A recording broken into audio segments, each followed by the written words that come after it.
Shalom, selamat pagi saudara Tuhan. Kembali kita dalam renungan pagi, dan kemarin kita telah membahas satu tema, yaitu di mana kita penyertaan Tuhan itu kita perlukan. Dan saudaraku yang kasih Tuhan, kita akan melihat bahwa orang yang disertai Tuhan pasti orang itu bisa bersyukur.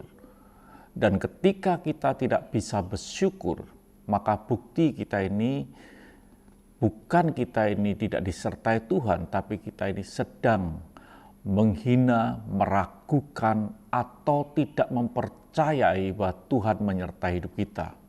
Dan orang-orang semacam inilah orang yang tidak mampu meneruskan perjalanan bersama dengan Tuhan. Artinya bahwa setiap orang yang tidak bisa bersyukur, orang itu tidak layak untuk meneruskan perjalanan bersama dengan Tuhan. Orang yang tidak bisa bersyukur adalah orang yang tidak layak masuk ke dalam sebuah perjanjian Tuhan. Kita melihat sudah kasih Tuhan tentang sebuah kisah, yaitu perjalanan bangsa Israel. Ketika Tuhan dengan kekuatan Tuhan yang besar, Dia membawa bangsa Israel keluar dari Mesir. Perjalanan yang begitu luar biasa, dan tangan Tuhan menyertai dia. Dan dia melihat mujizat Tuhan, tapi apa yang terjadi? Dalam perjalanan itu dia tidak bisa mengucap syukur, dan dia berkata di dalam Keluaran 14 ayat yang ke-11.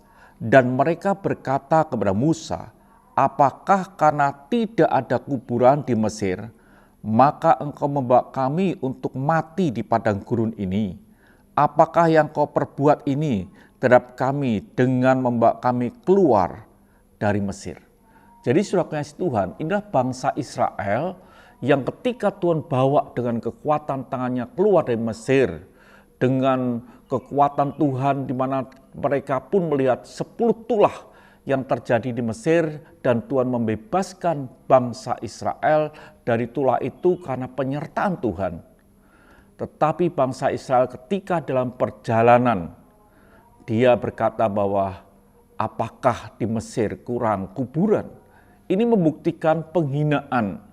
Atau mungkin dia tahu Tuhan menyertai, tapi dia tidak mempercayai penyertaan Tuhan ketika ada kesulitan terjadi dalam kehidupan ini. Jadi saudara kasih Tuhan, kesulitan memang boleh ada terjadi dalam kehidupan kita. Kesulitan tidak akan pernah membatalkan bahwa Tuhan tidak menyertai hidup kita. Kesulitan yang saya hadapi itu bukan membuktikan bahwa Tuhan meninggalkan kita. Tuhan tetap menyertai hidup kita. Bagian kita adalah kita berjalan dengan Dia, bersama dengan Dia, dengan ucapan syukur bahwa Tuhan menyertai hidup kita. Karena Tuhan yang sudah mengawali, mempunyai ide membebaskan bangsa Israel, membawa ke tanah yang Tuhan janjikan, di situ pun Tuhan akan menyertai kita sampai kesudahan.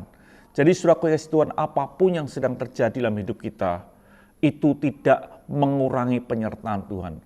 Apapun yang saudara sedang alami pada hari ini, itu tidak mengurangi akan Tuhan ada di dalam pihak kita. Layak dalam hidup kita ini kita mengucap syukur karena Tuhan menyertai hidup kita, dan kita akan tampil sebagai pemenang. Tuhan memberkati. Mari kita berdoa. Terima kasih Bapa, penyertaan-Mu sungguh dahsyat, dan kami layak mengucap syukur. Haleluya. Amin.